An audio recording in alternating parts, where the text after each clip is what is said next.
What's up guys, it's that Pan again. I'm here again with another video, and today we're going to be talking a bit about the brackets, okay? It's been a while since we did our last bracket review. I will be talking a bit about the brackets, but I'm also going to be talking about some other stuff like just matchmaking in general, right? And kind of how I think meta has swapped so much, right? And I know it's kind of a random topic, but it is kind of related to how matching is right now, right? And I just found it to be kind of weird, right? Like how everybody feels so inclined now. Like I remember when it was just old Island Raid, it was simple, right? Every alliance they had no reason to split, even if they like there was just no alliance ever did splits, right? You just never had a groups kind of splitting into two, three groups or whatever. And now you just have that happening so often, especially like when you kind of look at these whale alliances. I mean, you look at like Boone or something, right? They registered, I think, like 5-6 billion mites. So I'm assuming a portion of this is only here for Pompeii, right? But you know they registered with like 5 billion might, right? And that's crazy to kind of think about. And they did a bunch of splits, and I mean, I know we saw ROK also, or not ROK, we saw HMB. ROK actually stuck it, but we saw HMB. They split in a few groups last Archipelago as well, and this isn't a bash at either of the groups. I think you saw DHX just did it. I think SSI just did it as well. Like I said, not to bash any groups, but you got to think of it like, it is also kind of like littering brackets. I mean, I would have to look, and let me actually look on a different screen so I can pull it up. But I know we had like some whales who joined Cozy, for example, right? And that is G6, that is G6 right here. We got Cozy in here. And now Cozy's going to have some whales in their bracket. I think it was Big Daddy. I think you had Nom in here maybe. And like it is just kind of rough, right? To kind of take on these, and even if it's G6, I mean, maybe they have one of their own whales, but I feel like it kind of litters brackets and messes up the matchmaking, and it just, it's made stuff much worse, and that just like kind of amplifies everything. I mean, like, look at me, for example. I'm in Prime, right? And I've gotten to the point where I feel inclined to drop members, to drop might, to do splits myself, because I don't want to be at 7 billion might, because I know I'm either going to get in G1 or, for example, my current bracket, which, I'm not trying to be some complaining Nancy, but, I was actually kind of happy for this bracket until I saw LAS, But, obviously fighting LAS is not optimal, because they just have some extreme monsters, and it's like, everybody just feels like, oh, we gotta drop might, we gotta split, and like there used to be so many more, I would say 10 billion might alliances, or even just like an average of like 5, 6, 7 billion might, and now you have them splitting into 3 billion might, or just, at best, alliances wanting to go up to 5 billion might, and it's kind of crazy how that's changed, I would say, the scene and how matchmaking is, like even us, like we're like, okay, well, we gotta be at least around 5 billion and hope that we drop in like G10 or something, because otherwise we might just drop into G1, and nobody really wants that, But I was looking at G1 either way, we're gonna get into it.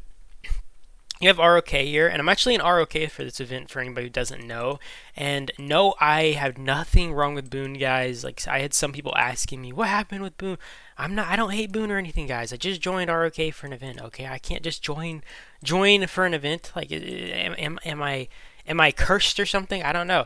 But, ROKs here, obviously, they registered around 30 billion might. You do have some other pretty solid groups here with some really good whales as well. So, I mean, that alone, I think ROK alone would have been enough to dispatch, like, I would say Jade as a Legion. So it already is kind of overwhelming when you have all these other alliances. And I think that's the issue with these, like, mega merges as well, is, like, it's much harder to pair a good group against, like, Golden, for example. I know we saw this last event. It was like SSI, right? And they had the merge with Boone, DHX, SSI. I think it might have been in DHX. I don't remember, right? But then you had the other Legion, and I would say it was somewhat cool. I forget which one the matchmaking was, which it was. Maybe it was the one with HMB, actually, where there was like DHX in one Legion, you had SSI in one, and it's like, in general, I think that the bracket could have looked really cool, but then you had HMB with a bunch of insanely strong allies, and it's like, how are they supposed to take on this kind of pound town of all these strong alliances on top of the mega merger? Like the mergers are insane, guys. Like it's super hard to kind of combat that, be it on the field, be it on towers or whatever. But it's just like it's just kind of a fuck fest, right?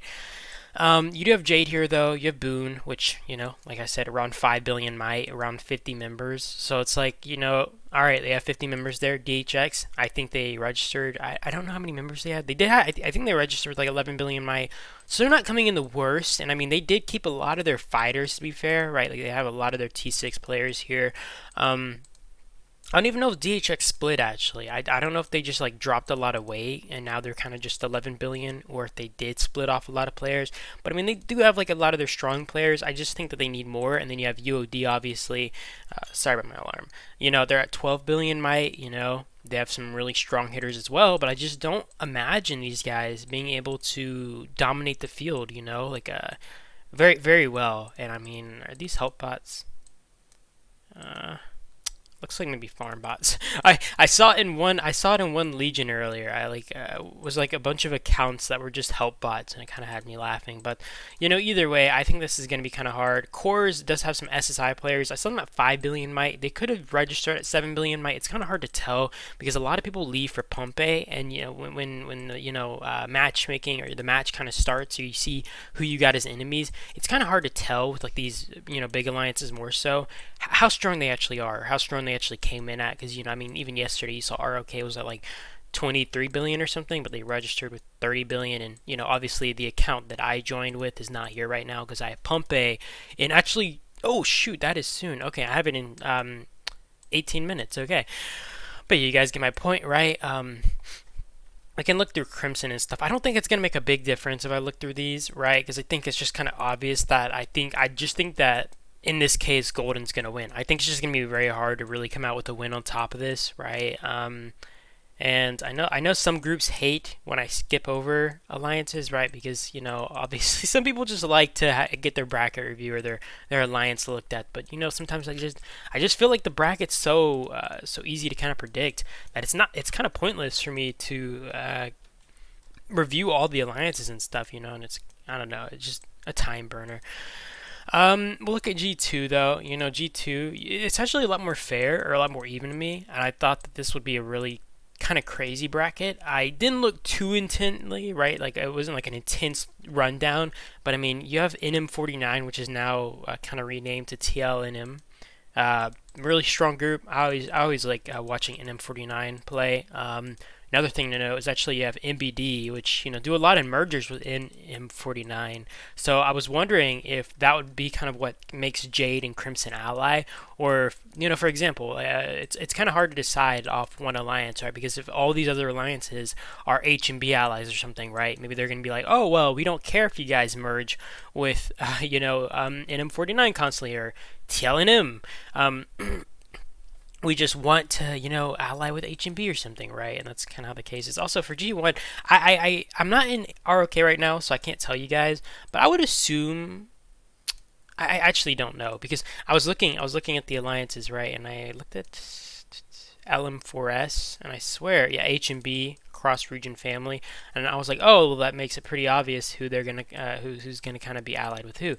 But then I looked over here, and I think it was MD, 71, international family, and it's just like, it's kind of like stuck between a rock and a hard place on who to kind of ally with there, But yeah, G2, I can look through some of these alliances. I do feel like this was a lot more close. I don't know how much H&B actually registered with, since I know some people joined for Pompeii. I'm sure like most of these are actually registered with this group though, so H&B is kind of going in strong. They obviously don't have their main willpower that they normally kind of rely on to fight, so it's hard to say how you can expect this to kind of play out, right? Because I'm not sure how big of fighters the majority of people who are left over here are, but I mean, I know with like some of these alliances, they do put up a pretty good fight. In ICL, normally they have King. I didn't see King in here, so I can't actually say, what that's kind of gonna kind of look like. But either way, I know a lot of these groups are known for fighting. I was looking through the stats. About every legion or alliance in these legions had a bunch of fighters. Like their top players. Like a lot of the time, you'll see a strong player, for example, and they're not a fighter. They'll have like 500 million might, 200k kills, you know what I mean? Just an example. And it's kind of like, oh well, that's kind of hard to predict, or like in a weird way though, because you don't know, like how many reliable players they have, but in this case it's like most of these big players are reliable, so I feel like we'd expect more big fights here. I mean, I'm expecting more big fights, right? Like 500 million kills, about 1.6 ID. That's pretty nice. Kill ratio isn't bad either. So I expect, or I would hope, that there are going to be some pretty cool, field fights here. And I'm actually, I'm going to be honest, I'm a little bit more excited about G2 than I am G1, just because I think it's a little bit closer in the regard of, uh, how like kind of strong the alliances are or whatever, you know what I mean, the strength scale. So I do think that this might be a little bit more intense or a lot closer, but it's kind of hard to say. I can't take a glance at the armaments these groups have, so I can't really give a accurate guesstimation, but I'm kind of looking forward to G2. I was also hearing some people saying something about G3. I don't think I've actually looked at it yet, so I can't actually say, and I probably should have looked at it before I did my video, but I'm on a time schedule right now, guys. Okay, so I didn't have enough time to kind of do a look down before I came to my video, but we'll kind of run through here real quick. We do have, are these, oh, I guess it's just coincidence. I was like, are they family or something? I mean, I know Axe is like a really big fighter group. Tits, alright. I mean, not a like ton of big players. It's actually smaller. From the alliances, I feel like they're smaller than I expected for a G3 group. I mean, I guess this one's 10 billion, and they have some crazy whales. Jinzo, he looks like a monster. Myung, I don't know if I'm pronouncing that right, but he's also a monster, 1 billion kills. Those players have like 1 billion kills, not to mention like a high T6 ratio. I mean, there are some people with like 1 billion kills who, I mean, you have to click this because you never understand how hard of fighters they are, where like they'll have like 70 or 80% T3 or T4 kills, and I'm like, all right, well, I don't have to expect them to be field fighting me, right? But yeah, I mean, it's not bad, honestly. It's just like, I would say like there's like some main whale groups here. I mean, this dude, oh never mind, I thought he had 1 billion kills. That might actually be an issue for Golden here. Do they have the whale power? Like, are there really whales over here that are able to kind of contend with the top whales in the other legion? I mean, yeah, there's this guy, but I feel like there needs to be more than that. They got, I don't know. I mean, it is just 2 whales, but I feel like just having the when it's like such a small number, having a numerical advantage is so massive. I've noticed that. Whereas, like for example, I remember back in the day when we had Boone and H&B fights. Let's say it was 30 versus 40, right? And you had like 30 whales versus 40 whales. Since the number is already so high, it's like if you get down to like a 20 tower hold, it's already struggling, right? You're probably not going to get to a 30 or 31 tower hold that's going to make it to where, oh, now this garrison captain isn't Peterson. And even if it's not Peterson, people normally know how to swap around garrison captains. Whereas if you go into a bracket with like 1 or 2 main whales and you only have like, let's say 1 or none on the other team, what are you really supposed to do when, these whales can just start double rallying different towers and make sure that the main whale on the other team has to kind of spread themselves out? And if they're doing that, they're also not able to really field control properly. And I don't know, man. That's kind of one thing I've noticed is like once a team has like when you're kind of referring to a small number of whales, like let's say having 3 of them and in one team and then like 1 or 2 in the other team, it's just such a it's more massive than people think. I don't know, or at least in my opinion it is. Like being able to have which alliance was it? 100. Being able to have Myung here and Jinzo is just so freaking like huge. You know what I mean? Like, and 2 of them at that, both 1 billion kill monsters, and dealing with them on the field is never easy. It's like these guys have unlimited bags, so I never really like fighting players like these. And then you also have to have that one player who has armaments that can match them. You know what I mean? It's really hard to I mean, this guy has like a really good T6 kill ratio here, so I'm not sure if his armaments are maybe jacked. It's really hard to tell because, like, obviously I can't just take a glimpse into their bag, and there's even workshop now, so it's like there's more that you can't really just know by looking at the profile. I mean, you'd have some strong whales in BTW, and the other one I was looking at with like around 900 million kills. There might be more here. I'm not really looking through too hard. This bracket does look like it's going to be pretty nice, but honestly, I'm leaning towards Jade simply because they have like those monsters, and it's generally I feel like game changing. And here is King. We got King over here. Is this Sakir? Sakir? I don't know how to pronounce that. Sakir. We do have some whales here though, so I don't know. This is like this is looking like it might be a pretty good bracket though, so I'm actually kind of looking forward to this. But I still lean with Jade because I think that one of the biggest issues about like a team like Golden, they obviously are forced to choose between Azure and Crimson as an ally here, and they can only go one or the other side. But I don't know.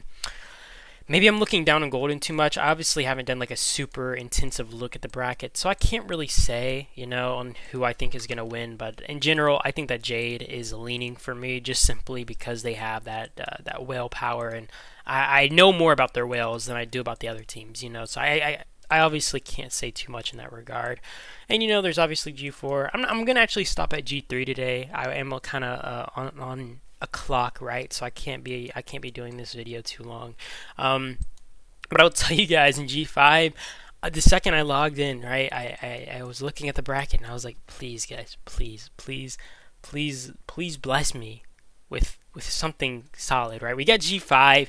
I'm kind of annoyed because we are a lot bigger than I kind of wanted to be, right?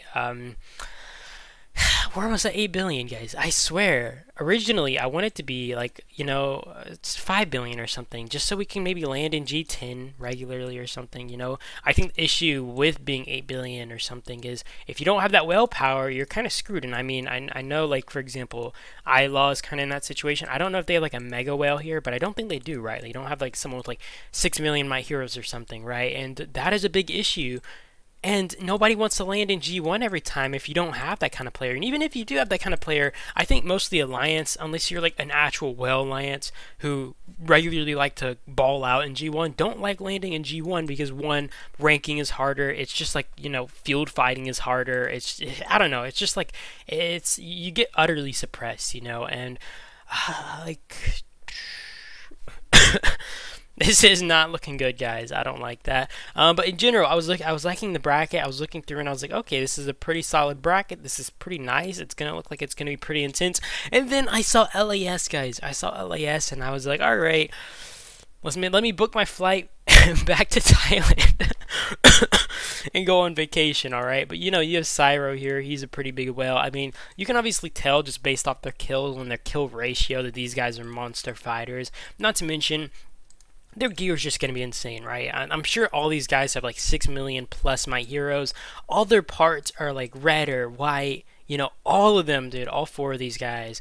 I'm not sure about the rest. I'm sure like a lot of these guys are still stronger than me, right? But like all these guys have these red and white parts, and just in general, I know that these guys are big spenders, so it's like their armaments are probably going to be jacked. I'm sure they worked on their workshop, etc.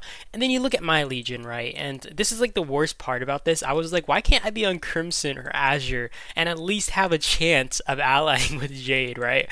But you look at my Legion, and frankly, I'm not trying to be that Debbie Downer, but I mean, look through the players, right? And I'm not trying to be that guy, but I am being that guy.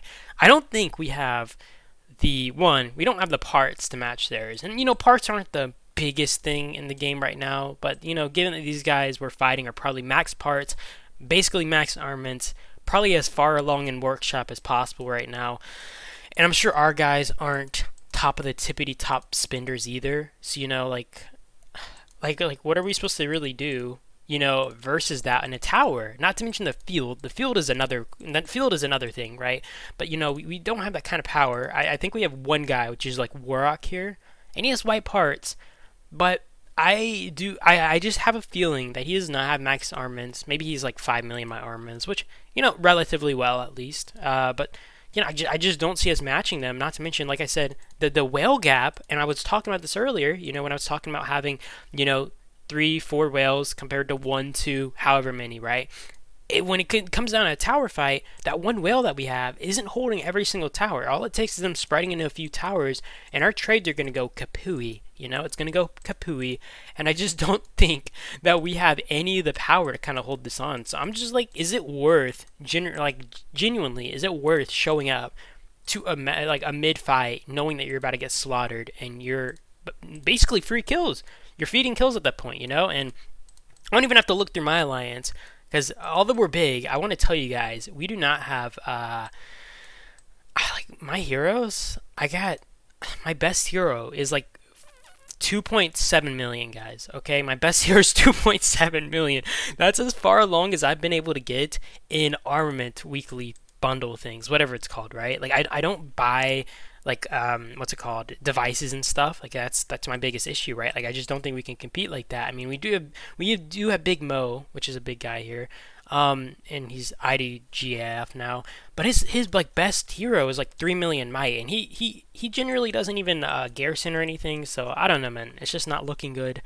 I do have Pompey though in 4 minutes, about to be 3 minutes. So we'll end that here. I do appreciate you guys though for watching as always. I hope you guys did enjoy the video, and I will see you guys in the next one. And that is about it. Peace out. Hope you guys enjoyed. Okay. Maybe leave a comment about what your bracket's looking like, etc. And yeah, that is it. Peace out.